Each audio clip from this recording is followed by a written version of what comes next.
Perkenalkan, nama saya Sharon Aurelia Mende dari Fakultas Ilmu Pendidikan dan Psikologi, jurusan Psikologi dengan NIM 21101019. Jadi, menurut saya pribadi, pemerintah memiliki peran sentral dalam menangani masalah sosial ekonomi.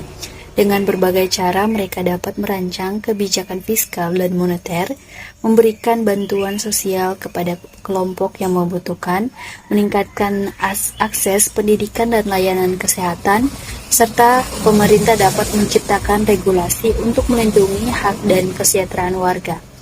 Dengan melalui langkah-langkah ini, pemerintah berkontribusi pada pengurangan disparitas ekonomi dan peningkatan kesejahteraan sosial.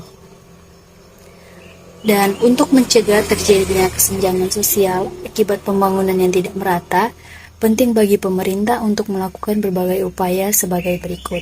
Yang pertama, perencanaan pembangunan yang inklusif. Pastikan perencanaan pembangunan melibatkan semua lapisan masyarakat, termasuk yang berada di wilayah terpencil atau berkurang berkembang. Kedua, pendidikan dan keterampilan. Fokuskan pada pendidikan dan pelatihan keterampilan agar semua warga memiliki akses dan kesempatan yang sama dalam mengambil bagian ekonomi yang berkembang. Yang ketiga, akses infrastruktur dasar.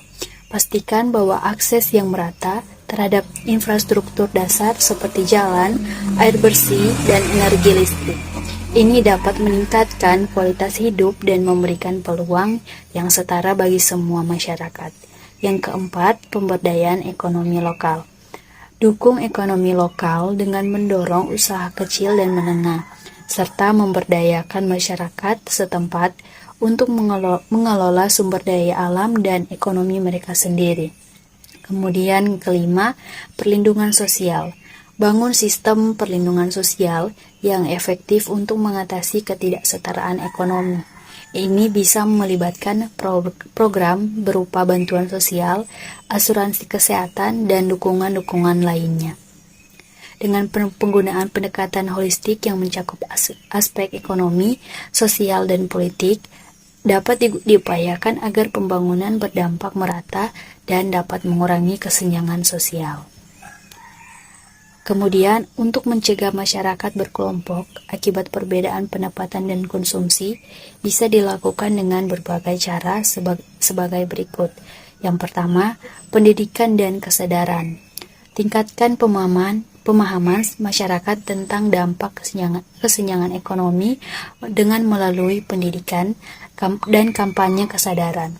Menyadarkan mereka akan pentingnya keadilan sosial dapat membantu mengurangi sikap berkelompok. Kemudian yang kedua, transparansi dan akuntabilitas. Pastikan bahwa adanya transparansi dalam distribusi sumber daya dan kebijakan ekonomi, serta akuntabilitas pemerintah dan lembaga-lembaga terkait dapat menciptakan kepercayaan masyarakat terhadap sistem. Yang ketiga, kebijakan redistribusi.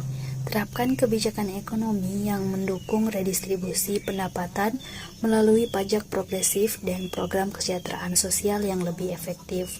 Yang keempat, pemberdayaan ekonomi berfokus pada pemberdayaan ekonomi melalui pelatihan, keterampilan, akses ke modal usaha, dan dukungan bagi usaha kecil dan menengah. Ini dapat membantu untuk mengurangi kesenjangan ekonomi.